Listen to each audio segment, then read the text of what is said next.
2015 оны 2 сарын 20 Техас мужийн Титуст амьдардаг Ройс гэх эмэгтэйн гэрийн утсанд нэгэн дуудлага ирнэ. Залгасан хүн нь түүний том охин Саманда Вольфорд байсан. Саманда маш их сандарчсан байдалтай ээжээсээ тусламж хүсдэг. Саманда ээжтэй хэлэхдээ гэрт нь хэн нэгэн орж ирээд намайг хүлээд нөхрийг мань хааныг тийш нь аваад явчихлаа. Хамраараа утасныхаа мэдрэгчийг ажилуулж тань руу залгаж байна.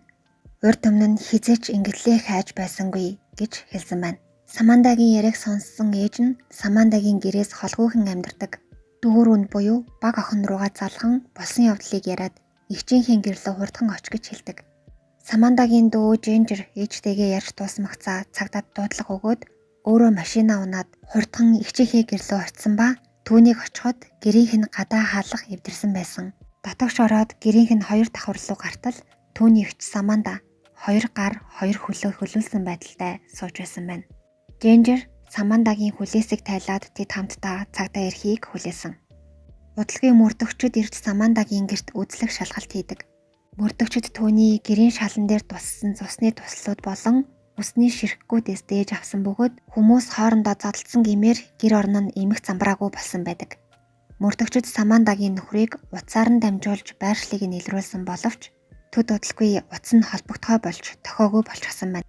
Мөрдлөгийн үр дүнд гэрээс нь ямар ч эд зүйлс алга болоогүй, нэг ч зүйл байрнаасаа хөдлөөгүй байсан. Мөн Самандагийн хүүхдүүд тийм нөхцөл байдалд хинэнд сэрээгүй бүгд унтцгааж байсан. Тиймээс тэднийг сайн мэддэг хүн ямар нэг өш хонзонгийн сэтлэр хэргийг үйлцэн байх магадлалтай гэж үзээд эхлээд Самандагаас мэдүүлэг авч эхэлдэг. Саманда цагдаагийн газарт очиод мэдүүлэг өгөхдөө нөхрийг мань үл мэдэх итгээд барьцаалсан. Би эхлээд хүүхдүүдээ унтуулсан, дараа нь ундлахынхаа өрөөнд ороод нөхөртөөгөө хамт унтахаар хэвтсэн. Гэтэл шөнө 1 цагийн үед хэн нэгэн гэрт орж ирээд намайг хүлээд дараа нь нөхрийг минь зодож байснаа хаа нэг тийш нь аваад явчихсан. Тэр эрэгтэй хүн байсан. Хар өнгийн масктай, мөн гар буу болон хутга биедээ авч явж байсан учраас би яаж ч чадаагүй гэж мэдүүлсэн байна. Энэ бүгдийг хэлснийхээ дараа нөхрийг минь авраачтай гэд мөрдөгч нараас гуйн уйлж эхэлсэн гин. Мөрдөгчд Самандагаас хэрэгт сэжиглэж байгаа хүн байна уу гэж асуухад эхлээд байхгүй гэж хариулсан мөртлөө мөрдөгчд дахин асуултаа давтан асуух үед сэжиглэж байгаа хүн байгаа гэж хэлсэн.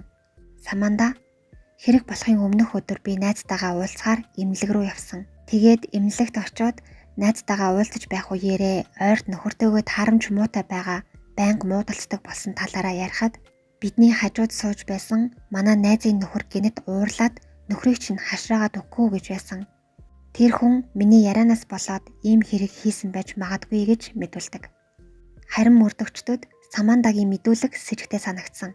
Яагаад гэвэл эхэндээ Саманда мөрдөгчдөд нөхөртөөгөө сайн харилцаатай байсан гэж мэдүүлж байсан ч найзтайгаа уулзахдаа ярьсан зүйлээс нь түүнийг худал хэлж байгааг мэдсэн. Мөн ярьсан зүйлээ давтан ярьж байсан бөгөөд ингэх болгонд нь түүний ярьсан зүйл зөрүүд байсан учраас Самандаг сэжиглэж эхэлсэн юм байна. Эхний ээлжинд мөрдөгчд Самандагийн мэдүүлгийн дагуу түүний найзын нөхрийг хайхад амархан олдсон бөгөөд түүнийг байцааж эхэлсэн. Самандагийн найзын нөхрийг Жонардан Санфорд гэдэг. Жонардныг баривчлан байцаасны үр дүнд энэ хэргийн ард Саманда өөрөө нугдаж байсныг олж илрүүлсэн юм байна. Саманда Вольфорд 1989 оны 8 сарын 28-нд Америк улсын Техас мужид төрсөн. Эхээс гуруула бөгөөд айлын том. Саманда 17 настай байхдаа 2 ихэр хүүхэдтэй болсон. Энэ үедээ найз залуутай байсан бөгөөд хүүхдээ төрүүлснийхэн дараа нь найз залуу нь түүнээс салсан. Тэгээд ганцаараа 2 ихэр хүүхэд өсгөх болсон юм байна. Удалгүй тэр Эрни гих залуутай танилцсан, түүнтэй үерхэж эхэлсэн. Самандагийн найз залуу Эрни 1985 онд Техас мужид төрсөн. Багаасаа компьютерийн тоглоом тоглох сонирхолтой байсан ба ахлах сургуулаа төгсөөд компьютерийн чиглэлээр сурангаа ажилладаг байсан. Энэ үеэрээ буюу 2007 онд интернетээр Самандатай танилцсан, үерхэж эхэлсэн юм байна. Саманда 18 сартай 2 ихэр хүүхэдтэй ганц бие ээж байсан. Тэд үерхэд удалгүй Техас мужийн Титус тойрогт хамт амьдарч эхэлдэг. Хамт амьдарч эхлээд 3 жилийн дараа буюу 2011 онд тэд хүүхэдтэй болсон ба Саманда дахиад 2 ихэр хүүхэд төрүүлж 2013 онд тэдний 5 дахь хүүхэд мэндэлсэн юм байна. Энэ үед тэд аз жаргалтай сайхан гэр бүл байсан. 2014 оны нэгэн өдөр Эрни өөрийн тоглодог онлайн тоглоомны эрэгтэй дүрийг буюу өөрийнхөө дүрийг тоглоомн дээр байх эмэгтэй дүртэй хуримлуулдаг. Энэ үйлдэлийг нь хараад Саманда уурлаж байсан. Яагаад гэвэл тэд албан ёсоор хурмаа хийгээгүй байсан. Тиймээс тоглоомны эмэгтэй дүртэй хардсан нь тэр байж. Тиймээс Эрни түүнийг аргатахын тулд гэрлэх санал тавьж тэд хурмаа хийн албан ёсоор эхнэр нөхөр болцгоодог. Гэхдээ үүний дараагаас тэдэнд асуудал тулгарч эхэлсэн. Тэр нь юу гэхээр нөхөр нь ганцаараа эхнэр 5 хүүхдэд тэжээхэд хэцүү болж эхэлсэн байна. Уг нь бол Эрни давхар ажил хийдэг, өдөр шөнөгүй зүтгэдэг байсан ч энэ нь хангалтгүй байж. Сүүлдээ тэд байрныхаа төлбөрийг ч төлөх чадваргүй болж өдөр хоногийг хэцүүхэн өнгөрөөдөг болсон.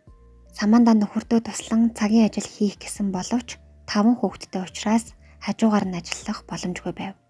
Саманда гэртээ хүүхдээ харангаа хийж болох ажил хайж эхэлсэн ба судалсны эцэст YouTube хийх санаа төрж нөхөртөө энэ тухайгаа хэлдэг. Саманда Эрнид сувгаа нээгээд удалгүй олонд танигдаад мөнгө сайн олж тусдын болно хэмээн өөртөө итгэлтэй хэлж байсан. Эрни ч өөрийг нь ойлгож туслах талаар ярьж байгаад нь талархан эхнэрээ дэмжиж байсан байна. Ингээд Саманда сувгаанын сувгтаа өдөр бүр бичлэг байршуулж байсан ба ихэвчлэн өөрийнхөө тухай болон 5 хүүхдийн ээж хэрхэн амьдардаг талаарх өдөр тутмын амьдралаа харуулсан бичлэг оруулдаг байсан. Эхэндээ дагагчийн тоо өсөж байгаад сүүлдээ дагагч нь нэмэгдэхээ болж үзэлт нь ч буурч эхэлсэн байна. Тиймээс хүмүүсийн анхаарлыг татахын тулд улс төрийн талаар болон ойр хавьд өрнөж байгаа асуудлуудын талаар ярьж санаа бодлоо илэрхийлсэн бичлэг байршуулж эхэлдэг. Сүүлдээ хүүхдүүдэд хүртэл бичлэгэндээ оруулж дагагчаа өсгөхийн тулд хичээж байсан. Эрни эхэндээ Самандаг дэмждэг байсан ч сүүлдээ Самандагийн гаргаж байгаа үйлдэлээс нь болоод түүний хийж буй уг ажилд нь дургүй байгаагаа илэрхийлж эхэлдэг. Яагаад гэвэл Саманда дагагч нь өсөхгүй байгаад стресстэйж шалтгаангүй уурладаг болсон. Мөн бичлэгэндээ хүүхдүүдэд хит их оролцуулж байгаа зэрэг нь Эрнид таалагдаагүй. Сүүлдээ Саманда YouTube-д хит их уусч нөхөр болон хүүхдүүдтэй анхаарал хандуулахаа болж өдөржин компьютерийн урд суугаад YouTube-ээ хийдэг болсон. Самандагийн бичлэгний үзэлтийн тоо ихсээгүй ч тэрээр эргэн тойрныхондоо өөрийгөө алдартай ютубер болоод зогсохгүй алдартай жүжигчин болохыг хүсдэг. Удалгүй олонний анхаарлын төвд орох болно гэж ярьдаг болсон. Самандагийн энэ байдлыг харсан Эрни түүнийг ухаан ороод хүүхдүүдтэй анхаарлаа хандуулаач гэж анхааруулсан боловч Саманда түүний үгийг хүлээж аваагүй учраас үүнээс нь болоод тэд маш их муудалцдаг болсон. Эрни Самандаг YouTube-ээ хийх болгонд нь уурлана. Харин Саманда Эрнийг тоглоом тоглоход нь дургүй байдаг тэрнтэй ч адилхан гэж сөргөлддөг болсон. Тэдний энэ маргаан үргэлжилсээр Самандагийн үлдэл хэрэг сэтэрдэг. Нэг өдөр тэд нэлийн ширүүн муудалцаад Саманда Эрнийг гэр бүлийн хүчирхийлэл үйлдсэн хэмээн цагдаад худал дуудлага өгсөн. Дуудлагын дагуу цагдаа нарыг ирэхэд Эрни өөрийгөө хүүхдүүдтэй болон их нэртэй гар хүрээгүй гэж хичнээн хэлсэн ч цагдаа нар түүнийг баривчилсан. Тэгээд Эрнийг эхнэр болон 5 хүүхдтэйгээ уулзаж тэдэнтэй ойртохыг нь хориглосон. Гэхдээ энэ хориг цуцлагдсны дараа Эрни дахин гэртээ ирсэн боловч эхнэр нөхөр хоёр яг л өмнөх шигээ муудалцаар байсан.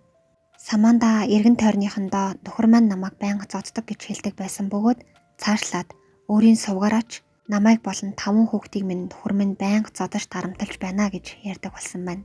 Самандагийн эдгээр үйлдэлүүдийг тэсгээ байсан Эрни түүнээс салахаар шийдэж хүүхдүүдээ өөрөө өсгөх учраас гэрээс яваад өгөөч гэж хэлсэн. Гэвч Саманда түүний үгийг үл тоон гэрээсээ явахгүй гэж зөрүүдэлсэн юм байна. Нэг өдөр Саманда өөрийн найз болон найзынхаа найз залуу Джонартанд нөхөртөө зодуулдаг гэж ярьсан.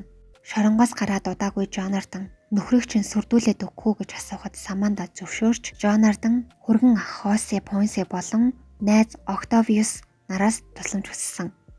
Тэд түүнийг алах бодлого байсан бөгөөд Эрнигийн машины тээшинд хар тамхи нууцаар хийгээд цагтаад дуудлага өгч хууль бусаар хар тамхи авч явсан хэрэг тохоод шоронд суулгаа гэж хуульдсан байсан. 2015 оны 2 сарын 19-ний шөнө Джонартан, Хосе, Октавиус 3 Самантатай уулзгаар төлөвлөсөн. Тэд тавлсан цагтаа бүгд цугласан бөгөөд Саманта тэр үед хүүхдүүдээ авч ирсэн байсан. Тиймээс эхлээд хүүхдүүдээ хоолломоор байна гэд өнөөх 3 эрэгтэйтэй Walmart руу очиж хамтдаа хооллоод дараа нь бүгдээрээ хамт хар тамхи худалдаж авах газар руугаа явцгаасан юм байна. Тавлсан газраа очиод Октавиусын үеэлтэд явуулсан хар тамхи авсан. Ингээд тэд авсан хар тамхиа Эрнигийн машины тийшэнд хийхээр хөдөлцгөөсөн. Гэвч Эрнигийн машин руу явж байх замдаа өнөөх 3 эрэгтэй өөрсдөө хар тамхиа хэрглэждэг. Гэхдээ тэд өөр арга ашиглахаар болсон. Энэ арга нь Эрнийг хөнөөх санаа байсан. Тэд Самандад түүнийг зүгээр хөнөөж хий гэж хэлэхэд Саманда юу ч болоогүй мэт царай гарган наадах чинь ч гэсэн дажгүй санаа байна гэж хариулж байсан гин. Тэгээд Саманда гэртээ ороод хаалгаа төвчлгүй орхий араас орж ирээрэй гэж тэдэнд хэлээд явсан. Саманда гэртээ ороод 5 хүүхдээ бүгдийг нь нэг өрөөнд оруулж унтуулмагцаа тэдэнд одоо орж ирж болно гэж мессеж явуулсан.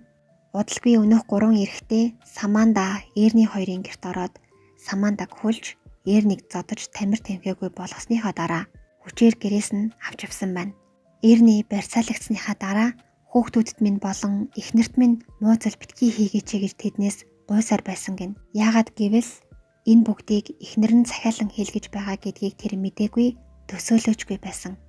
3 эрэгтэй Эрнийг хотын зах руу аваачсан бөгөөд Хосе гэх эрэгтэй Эрнийг нь толгоороо буудан хороосон. Харин яг энэ үеэр нөгөө талд Саманда жүжигээ тоглож байсан.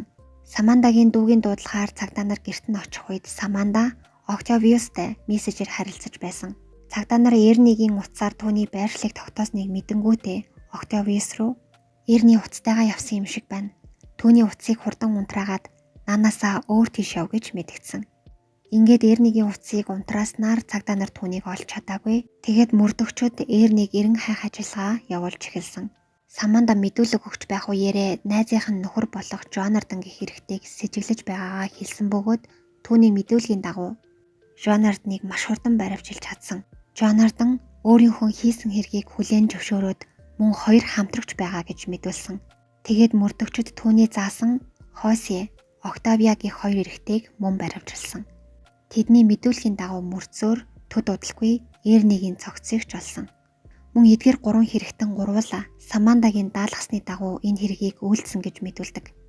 Харин Саманда Жорданаас бусдыг нь танихгүй тэр 3 эрэгтэй худал хэлж байна хэмээн хэрэгээ хүлээн зөвшөөрөхгүй байсан. Гэвч мөрдөн шалгалтын үеэр Самандагийн үгс бүгд худал болох нь тогтоогдсон байна. Мөрдөгчд 3 эрэгтэй мэдүүлгийн дагуу тэдний хэлсэн газруудын камерын бичлэгийг шүүсэн ба Саманда хүүхдүүдтэйгээ хамт тэдгээр 3 эрэгтэйтэй уулзахаар очихдоо Walmart-д орж хооллсон камерын дүрс бичлэг нь олдсон.